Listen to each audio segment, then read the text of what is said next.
Soy Sarah Mary Carter, de 26 años, y nunca pensé que rompería lazos con mi familia, pero esa noche lo hice.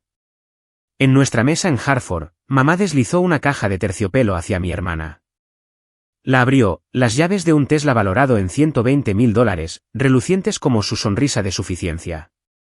Por graduarte, sonrió mamá radiante, como si mi hermana, de 22 años, acabara de ganar un premio Nobel. Yo me quedé sentada allí, con el tenedor congelado en el aire y el estómago retorciéndose. Había trabajado horas interminables como asistente de oficina, pagado las facturas de la familia, incluso llevado la contabilidad de papá cuando su negocio se hundió. Y mi hermana, a ella le habían pagado la universidad por completo, y ahora este coche. Entonces mamá se giró hacia mí, su sonrisa se había desvanecido. Sarah, el mes que viene, debes $1.200 de alquiler. Papá bebió su vino en silencio. Mi hermana hacía girar las llaves. Mi corazón latía con fuerza. Esto no era solo injusto, era una traición. No discutí. Me levanté, la silla raspó el suelo, y caminé hacia mi habitación con las manos temblando. Hice una maleta, ordenador portátil, ropa, teléfono. Cogí las llaves de mi viejo Honda y conduje hasta casa de mi mejor amiga, Elise. Sin una nota, sin un adiós. El Tesla se burlaba de mí desde la entrada. ¿Y tú? Si tu familia te tratara de esta manera, ¿te quedarías o te irías? Comparte tu opinión en los comentarios. A la mañana siguiente, abrí mi ordenador portátil en el sofá de Elise, con el café frío a mi lado. No podía quitarme de la cabeza esa sensación persistente de la noche anterior. Esos extractos bancarios que había visto meses atrás mientras ayudaba a papá con su negocio inmobiliario. Había sido su contable no oficial durante años, cuadrando cuentas cuando sus negocios iban mal. Pagué las facturas de los servicios, cubrí los libros de texto de Avery, incluso contribuí a las reparaciones del coche de mamá. Pero esa exigencia de $1.200 de alquiler se sentía como un cuchillo. Retorciéndose más profundo, inicié sesión en la vieja cuenta conjunta que había usado para el negocio de papá. Mi acceso todavía estaba activo, probablemente porque pensó que nunca lo comprobaría. Revisé las transacciones, con el corazón acelerado. Allí estaba, una retirada de $50.000 con fecha de hacía 3 años, cuando Avery empezó en Yale. Otros $20.000 un año después, y luego sumas más pequeñas que ascendían a casi $200.000. Las fechas coincidían con los pagos de la matrícula de Avery, su nuevo portátil, sus viajes de verano. El estómago se me revolvió. Esto no era solo favoritismo. Era un robo. Cogí mi teléfono y busqué a James Paul Bennett, el antiguo asesor financiero del abuelo William. Lo había conocido una vez hacía años, cuando era una niña y acompañaba al abuelo a su oficina. Ahora estaba jubilado, pero su número seguía en la guía. Marqué, con las manos temblorosas. James Bennett. Una voz tranquila respondió. Hola, soy Sarah Mary Carter, la nieta de William Carter, dije, con la voz más firme de lo que me sentía. Necesito preguntar sobre algo que el abuelo preparó para mí. Una pausa. Sarah, he estado esperando tu llamada, dijo James. Tu abuelo te dejó un fondo fiduciario. $200.000 destinados a tu educación y tu futuro. Tu padre, Brian, era el fideicomisario. Se me cortó la respiración. Un fondo fiduciario para mí. Le pedí detalles, mi mente iba a toda velocidad. James explicó cómo el abuelo William lo había establecido cuando yo tenía 10 años, antes de fallecer. Brian tenía el control total como fideicomisario, y las retiradas que yo había visto no estaban autorizadas para los gastos de Avery. James tenía una carta del abuelo donde exponía sus deseos. ¿Puedo enviártela?, ofreció. Por favor, dije con la voz tensa. Envíamela por correo electrónico ahora. En cuestión de minutos, mi bandeja de entrada sonó. Abrí la carta escaneada. La cuidada caligrafía del abuelo llenaba la pantalla. Para mi queridísima Sarah, comenzaba. Este fideicomiso es para tus sueños. La universidad, un hogar. Una vida que construyas bajo tus propios términos. No dejes que nadie te lo quite. Me picaron los ojos. El abuelo lo había visto venir. El favoritismo de papá. El silencio de mamá. Las recompensas interminables de Avery. Había intentado protegerme. Me recosté, mirando el techo de Elise.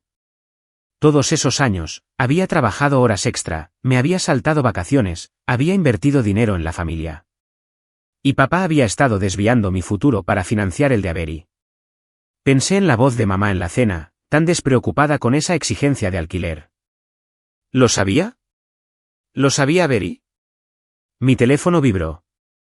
Otro mensaje de mamá. Lo descarté. No iban a salirse con la suya con explicaciones. Elise entró con 2 tazas de café recién hecho. ¿Estás bien?, preguntó, sentándose a mi lado. No, admití, mostrándole la carta. Papá cogió dinero que era mío. $200.000. Sus ojos se abrieron como platos. ¿Qué vas a hacer? Apreté la mandíbula. Descubrir cuánto cogió y hacer que me lo devuelva. Elise asintió, apretándome el hombro. Puedes con esto. Lo que necesites, estoy aquí. Pasé el resto del día investigando más a fondo, sacando registros bancarios, cotejando fechas. Cada retirada era un golpe, dinero para la residencia de Avery, el seguro de su coche, incluso un viaje de vacaciones de primavera a Cancún. Mi dinero, el regalo del abuelo para mí. No solo estaba enfadada. Estaba harta de ser el felpudo de la familia. James prometió enviar más documentos, extractos de cuentas, pruebas de la mala gestión de Brian. Le di las gracias, con voz firme. Esto no había terminado. Cerré mi ordenador portátil, con la determinación endureciéndose. Papá pensaba que me quedaría callada. Que seguiría haciendo el papel de la hija buena. Se equivocaba. Esa tarde, llamé a James de nuevo.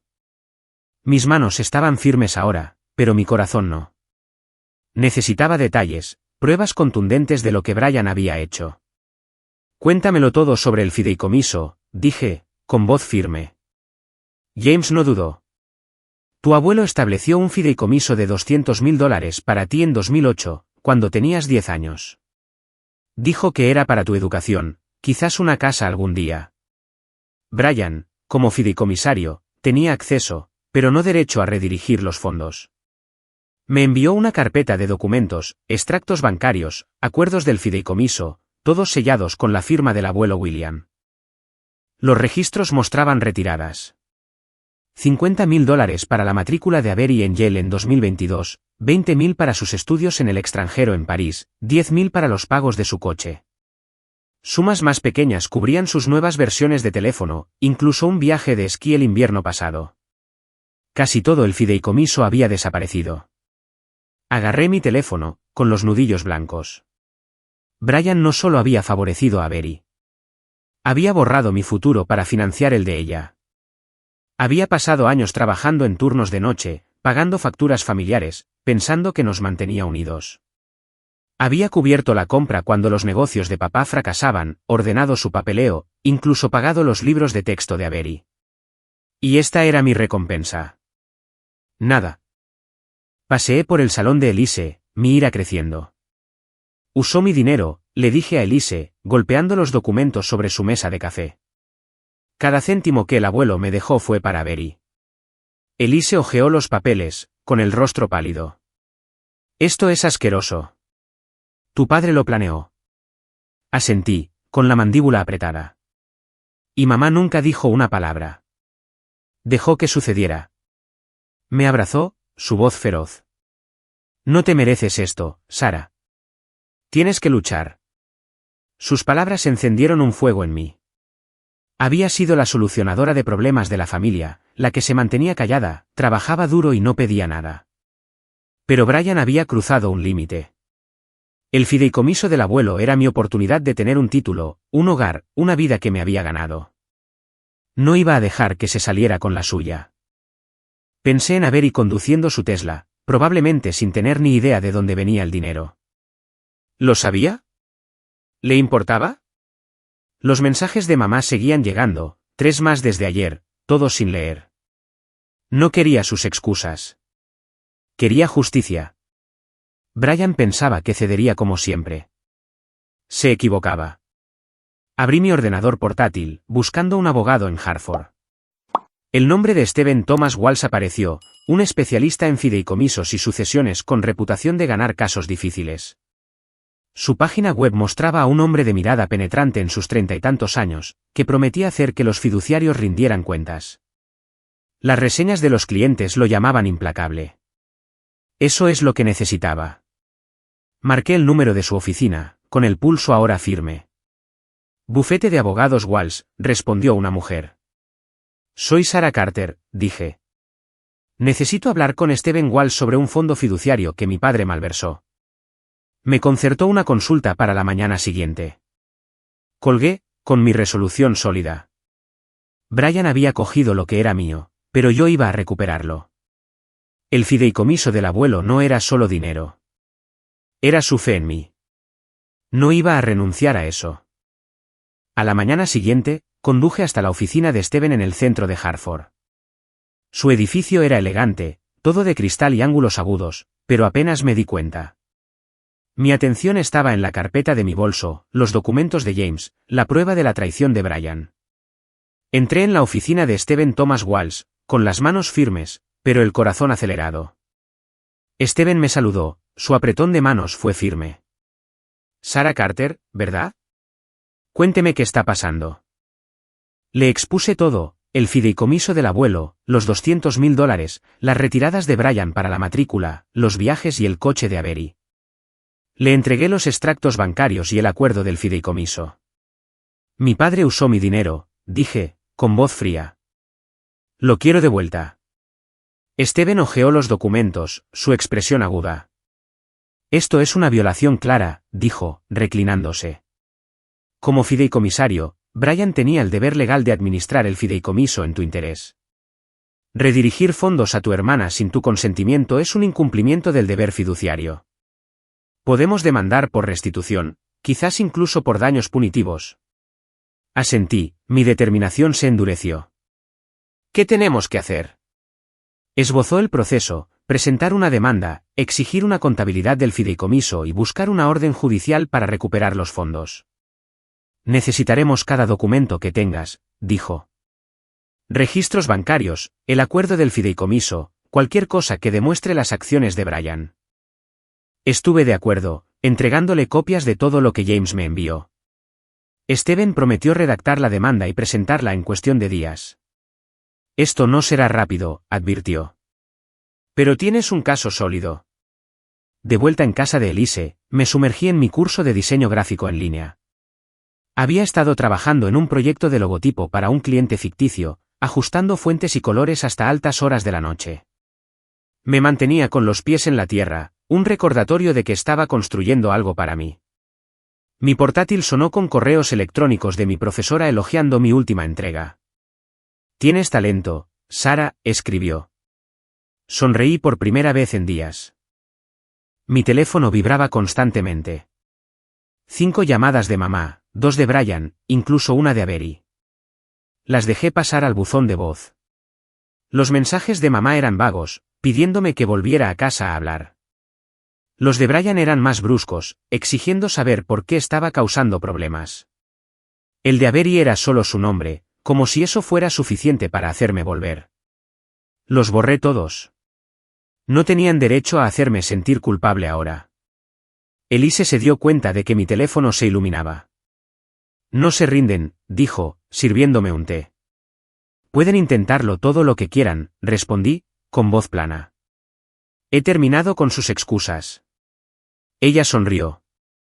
Esa es mi chica. Mantén los ojos en el premio. Pasé la semana siguiente reuniendo más pruebas. James envió registros adicionales, correos electrónicos de Brian solicitando retiradas del fideicomiso, alegando que eran para gastos familiares.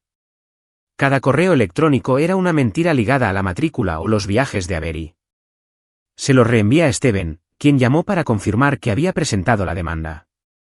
Estamos exigiendo la restitución total, dijo. $200.000 más intereses y honorarios legales. Continué con mi curso de diseño, presentando un nuevo proyecto, una maqueta de sitio web para una panadería local. Los comentarios de mi profesora fueron entusiastas, animándome a perfeccionar mi portafolio. No solo luchaba por el dinero del abuelo. Luchaba por la vida que él había querido para mí.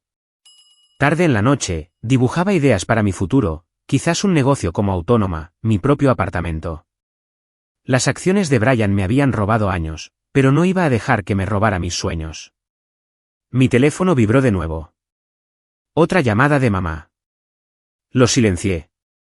Mi atención se centró en el correo electrónico de Steven que describía nuestros próximos pasos, descubrimiento, declaraciones, una fecha en el tribunal en unas pocas semanas. Brian tendría que responder por lo que había hecho. No iba a dar marcha atrás. 3 semanas después, me senté en la sala del tribunal de Hartford, con las manos fuertemente entrelazadas en mi regazo. La sala era austera, todo paneles de madera y luces fluorescentes, pero mi atención estaba en Steven, de pie en la mesa del demandante. Se ajustó la corbata, listo para presentar mi caso. Al otro lado del pasillo, Brian estaba sentado con su abogado, su rostro era una máscara de desafío. Mamá estaba a su lado, sus ojos se desviaban hacia mí. Avery estaba ausente, probablemente demasiado ocupada con su Tesla. Steven comenzó, su voz firme. Señoría, mi cliente, Sarah Carter, era la única beneficiaria de un fideicomiso de $200.000 establecido por su abuelo, William Carter, en 2008. Su padre, Brian Carter, como fideicomisario, desvió estos fondos para beneficiar a su otra hija sin el consentimiento de Sarah. Levantó una pila de documentos, extractos bancarios, acuerdos del fideicomiso, correos electrónicos de Brian solicitando retiradas para la matrícula, los estudios en el extranjero y los pagos del coche de Avery. Estos registros muestran un claro incumplimiento del deber fiduciario. La jueza, una mujer severa con el pelo plateado, se inclinó hacia adelante, examinando las pruebas. Steven continuó, detallando cada retirada. $50.000 para Yale, $20.000 para París, $10.000 para el seguro del coche de Avery. Sarah no recibió nada, dijo. Ella trabajó para mantener a su familia, sin saber que su propia herencia estaba siendo malversada. El abogado de Brian se puso de pie, ajustándose las gafas. Mi cliente actuó en el mejor interés de la familia. Afirmó que el fideicomiso se usó para gastos del hogar, no solo para un individuo. Brian asintió, con la mandíbula apretada, evitando mi mirada. Steven contraatacó, presentando un correo electrónico de Brian a James fechado en 2022, solicitando fondos para la educación de Avery. Esto no era para la familia, dijo Steven. Fue dirigido, deliberado e ilegal. Miré a mamá. Sus manos se retorcían en su regazo, su rostro pálido. Movió los labios, Sarah, lo siento, pero aparté la mirada. Sus disculpas llegaban demasiado tarde. Había pasado años cubriendo sus facturas, arreglando sus desastres mientras a Avery le daban todo. Esto no era solo por el dinero. Era por la confianza, y la habían hecho añicos. La jueza llamó a Brian al estrado. Se enderezó, su voz era tranquila pero forzada. Pensé que estaba haciendo lo correcto por mis 2 hijas, dijo. El fideicomiso era dinero de la familia. Lo usé para mantenernos estables. Steven no cedió.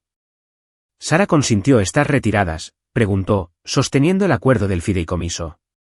Le informó como beneficiaria. Brian vaciló, sus ojos parpadearon. No, admitió. Lo manejé yo mismo. La sala se quedó en silencio. La pluma de la jueza arañaba su bloc de notas. Steven le entregó un último documento, una carta notariada de James, confirmando la intención del abuelo William de que el fideicomiso apoyara mi educación y futuro, no el de Avery. Esta era la herencia de Sarah, dijo Steven. Brian Carter violó su deber como fideicomisario. Mamá se puso de pie, su voz temblaba. Sarah, por favor, hablemos. No queríamos hacerte daño. Sus ojos estaban húmedos, pero mantuve los míos en la jueza. No estaba aquí para lágrimas o excusas. Estaba aquí por justicia. La jueza respiró hondo y dictó su fallo.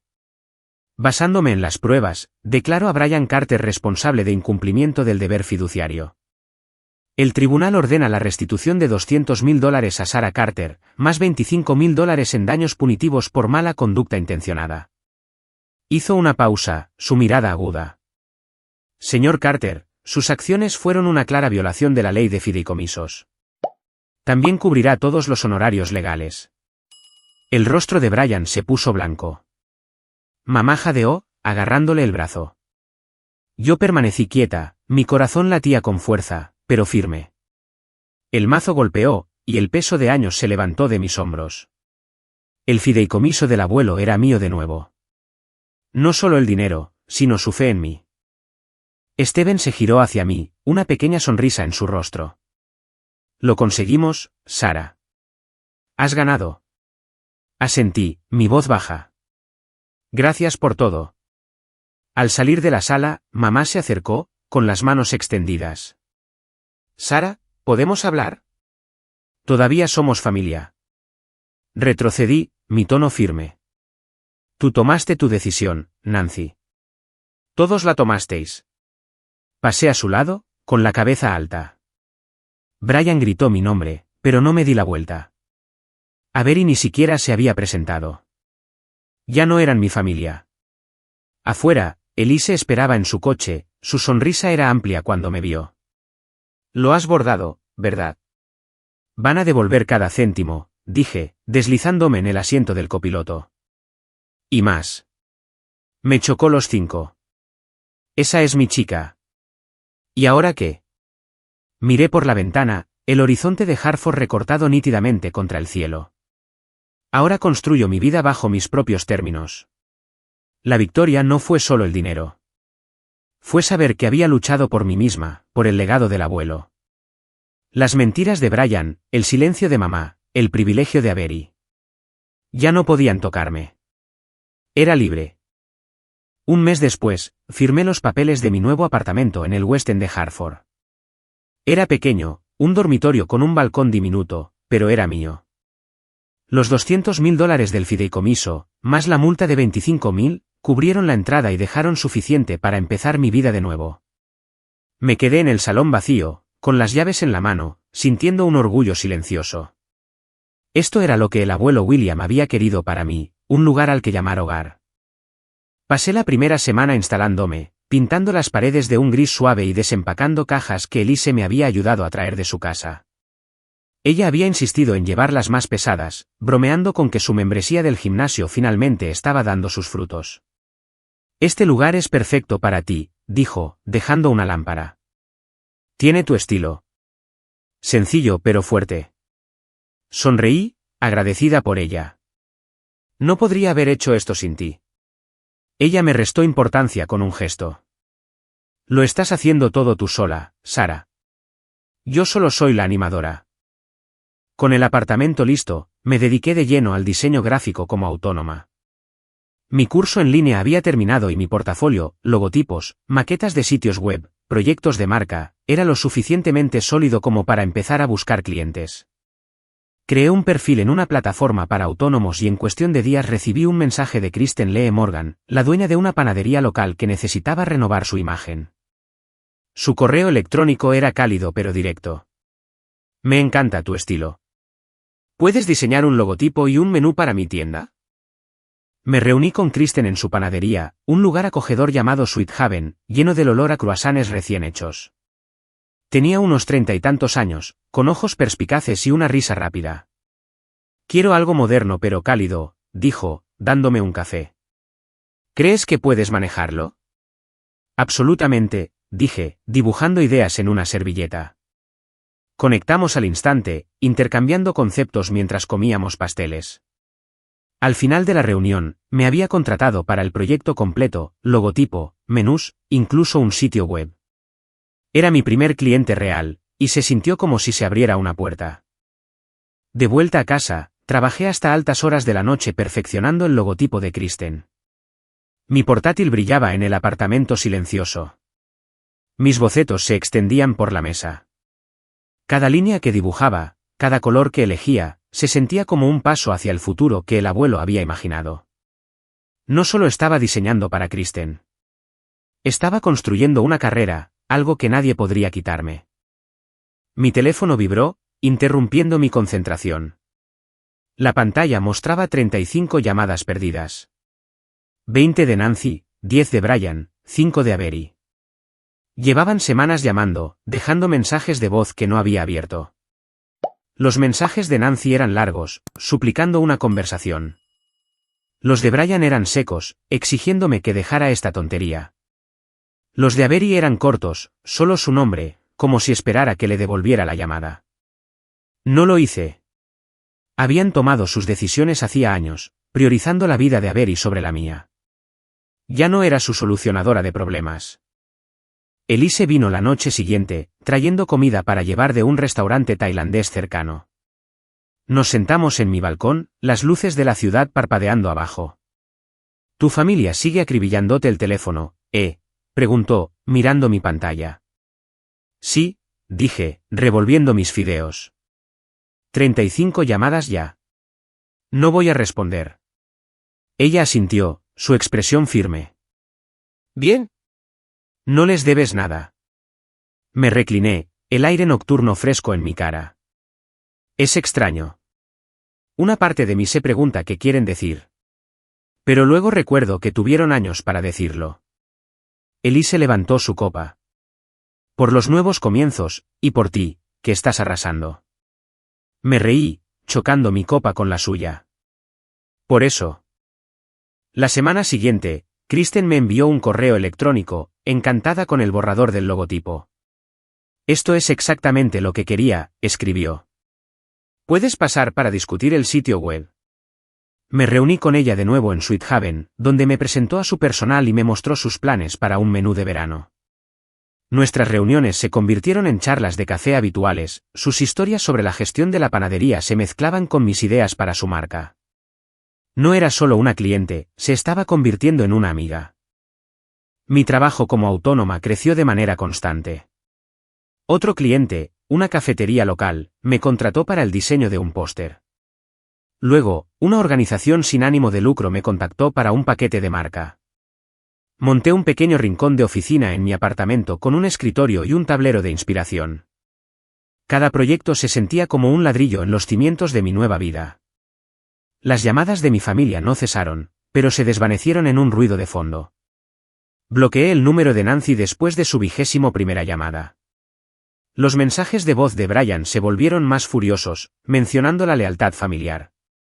Las llamadas de Avery se detuvieron después de la 5ª, como si se hubiera rendido.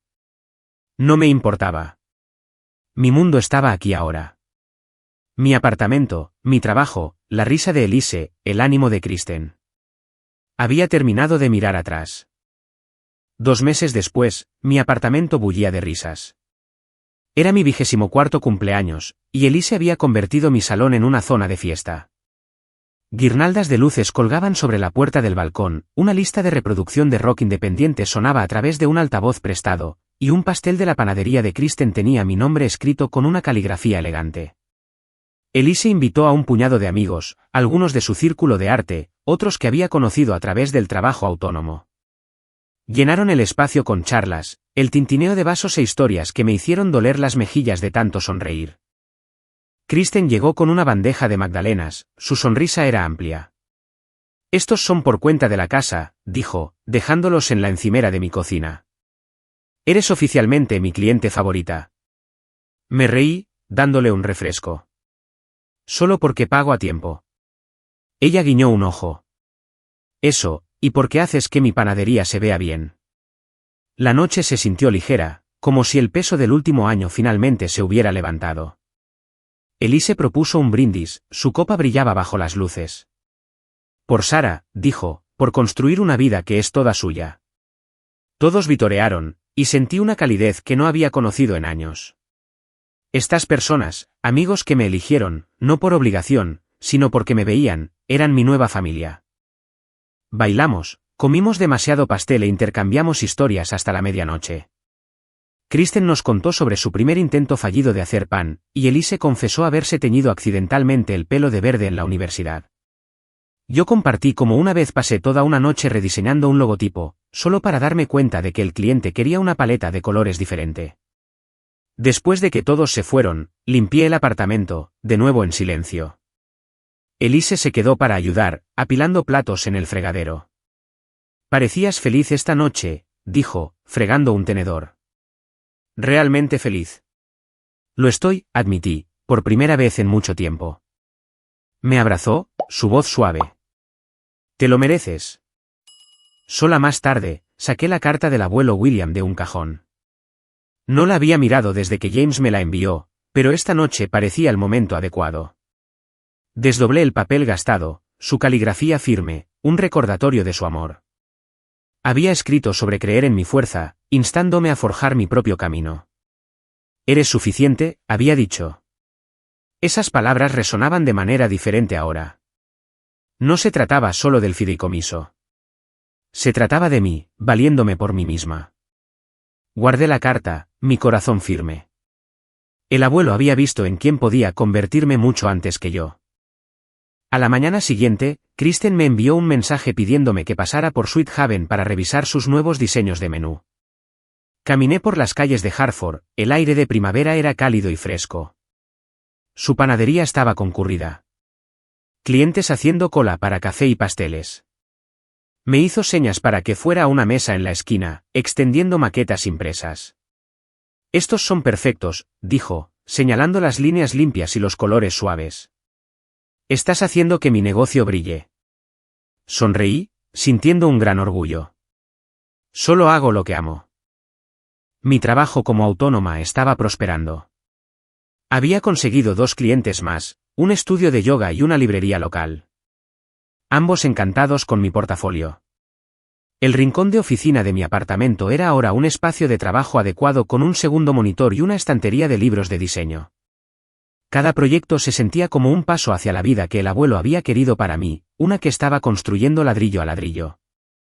Había oído rumores sobre Brian a través de un conocido mutuo en la librería. Su negocio inmobiliario se estaba desmoronando. Los clientes se habían retirado después de que la noticia de la demanda se extendiera por la unida comunidad empresarial de Hartford. Nadie confiaba en un hombre que había malversado la herencia de su hija. Había perdido tratos, su espacio de oficina, incluso su reputación. Una parte de mí sintió una chispa de lástima, pero se desvaneció rápidamente. Él había elegido a Avery por encima de mí durante años. Esta era su consecuencia. Avery, supe, se había mudado a Boston. El mismo conocido mencionó que había conseguido un trabajo en una empresa de marketing, viviendo en un estudio estrecho, sin Tesla a la vista. Estaba empezando de nuevo, igual que yo. Pero no me importaba saber más. Su vida era suya ahora, y la mía era mía. Mi teléfono había dejado de vibrar hacía semanas. Las 35 llamadas perdidas fueron las últimas. Las súplicas de Nancy. Las exigencias de Brian. Los intentos a medias de Avery. Los había bloqueado a todos, sus números ahora eran solo fantasmas en mis contactos. Un último correo electrónico de Nancy llegó la semana pasada, pidiendo una última oportunidad para explicar. Lo borré sin leer. Tuvieron años para elegirme, para verme. No tenían derecho a reescribir la historia ahora. Elise pasó esa tarde, llevando un cuaderno de bocetos para un nuevo proyecto. Estábamos pensando en un mural para un centro comunitario. Nos extendimos en mi balcón, dibujando bajo la luz que se desvanecía. ¿Alguna vez piensas en ellos?, preguntó, su lápiz deteniéndose. A veces, dije, sombreando una esquina del diseño, pero no como antes. Ya no son mi historia. Ella asintió, su sonrisa era tranquila. Estás escribiendo una mejor. Miré la ciudad, sus luces firmes y brillantes. Esta era mi vida ahora. Mi apartamento, mi trabajo, mis amigos, mis decisiones. La carta del abuelo tenía razón. Yo era suficiente. Romper lazos con Brian, Nancy y Avery no fue solo cerrar una puerta. Fue abrir un mundo donde yo definía mi propio valor. Me había elegido a mí misma, y esa fue la decisión correcta.